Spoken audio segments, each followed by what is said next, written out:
A 1 de janeiro, a Croácia adotou o euro e tornou-se no 20º membro da zona euro e 27º do espaço Schengen, uma zona sem controlos nas fronteiras internas. Para discutir isto, temos connosco aqui em Davos o primeiro-ministro da Croácia, Andrej Plenković.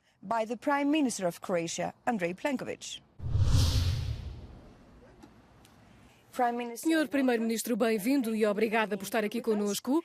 Vamos iniciar a nossa conversa com este marco na história do seu país, a adesão à zona euro e ao espaço Schengen. Antes de mais, como está esta transição a correr para o governo e, mais importante ainda, para os cidadãos? De facto, o dia 1 de janeiro de 2023 foi um dia histórico. Somos o único país até agora a ter aderido no mesmo dia tanto à zona euro como ao espaço Schengen. Claro, a transição do ponto de vista técnico e de tudo o que estava sob controle do Estado correu muito bem, não houve problemas. As caixas automáticas funcionaram, havia suficientes moedas de euro e notas de euro. Todo o sistema de transferências de pagamentos funcionou perfeitamente. Tivemos as 2 primeiras semanas de dupla utilização de cunas e euros sem quaisquer dificuldades.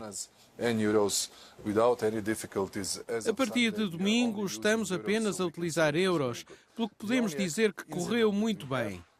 O único incidente que tivemos foi que alguns dos operadores económicos aumentaram os preços para fazer um arredondamento na transição da cuna para o euro, o que não foi justo. Temos agora diferentes inspeções que tratam destas questões e tentamos, como governo, convencê-los a colocar os preços de volta ao que eram no final de dezembro de 2022. Essa é a maior preocupação dos cidadãos quando entram na zona euro, que os preços subam, especialmente agora que temos a crise do custo de vida. Já está a tomar medidas especiais?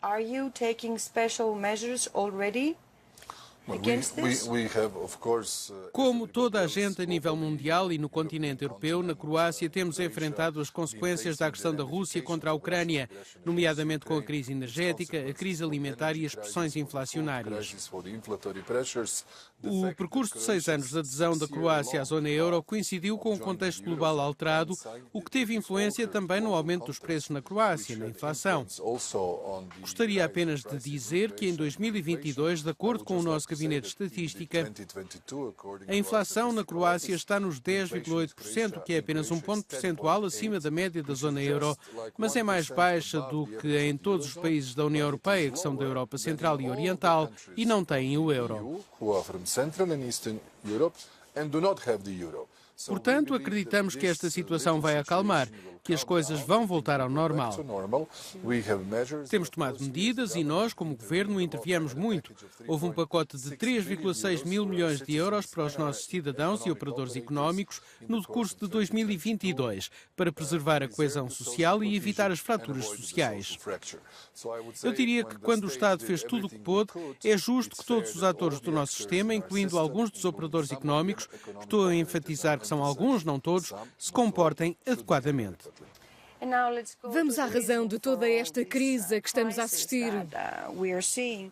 A Europa, os Estados Unidos, a comunidade internacional em geral, impuseram sanções contra a Rússia para limitar a sua capacidade de financiar esta guerra.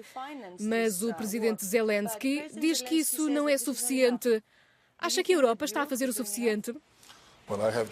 Devo dizer que a situação com a agressão da Rússia contra a Ucrânia, que está em curso há quase 11 meses, é uma situação sem precedentes no continente europeu. Fomos vítimas de agressão no início dos anos 90, mas a escala desta campanha militar contra a Ucrânia é muito maior.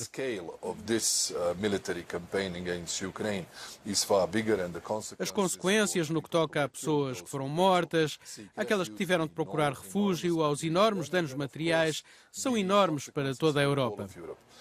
A minha sensação, como um dos líderes do Conselho Europeu, é que nunca vimos até agora uma tal unidade na União Europeia, uma tal determinação, uma condenação tão clara e articulada da Rússia e uma tão grande solidariedade com a Ucrânia, não só política, diplomática, económica, financeira e humanitária, mas também em termos militares. Como vê o fim desta guerra? Como qualquer conflito, terminará à mesa diplomática, mas o essencial é que apoiemos a Ucrânia na recuperação dos territórios, na preservação da soberania e na preservação da ordem constitucional. Por isso, toda a luta heroica do povo ucraniano, dos militares e líderes que decidiram ficar e estar com o seu povo, vai ser o elemento vencedor.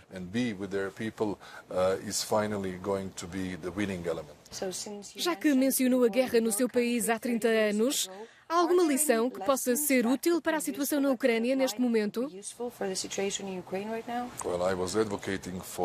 Tenho defendido a Ucrânia nos últimos 8 anos, desde a crise em 2014, desde a ocupação da Crimeia, dos referendos ilegais, da anexação e tudo o que aconteceu nas regiões de Donetsk e Luhansk.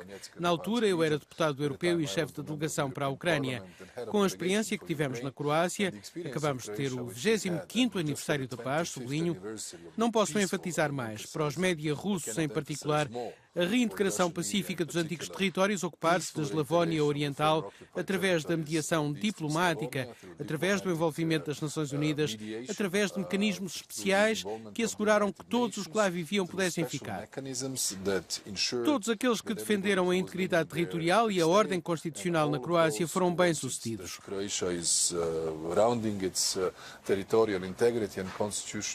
Essa foi a fantástica operação de há 25 anos e penso que esse foi o modelo que poderia e deveria ter sido aplicado também às regiões de Donetsk e Luhansk. Vamos fechar este tema e discutir um pouco sobre os Balcãs, uma região que tem visto tensões muito elevadas ultimamente. Vemos tensões na Bósnia, onde existe uma enorme comunidade croata, e há também tensão entre a Sérvia e o Kosovo. Acha que podemos assistir a uma destabilização na região? Não, nunca houve tanto envolvimento ao mais alto nível da União Europeia com a região dos Balcãs Ocidentais como no decurso de 2022. Penso que todos os meus colegas compreenderam que precisamos de nos empenhar mais, falar mais com os líderes e influenciar o processo. Isso está a acontecer. Em segundo lugar, a Sérvia e o Montenegro estão a negociar. Finalmente, a Macedónia do Norte e a Albânia iniciaram as negociações de adesão. Foi concedido à Bósnia e Herzegovina o estatuto de candidato e o Kosovo candidatou-se à adesão. O que os países da região precisam agora de fazer é aliviar as tensões entre eles, abordar as questões de funcionalidade do Estado e democracia em muitos deles e, além disso, aliviar as tensões que foram causa de conflito.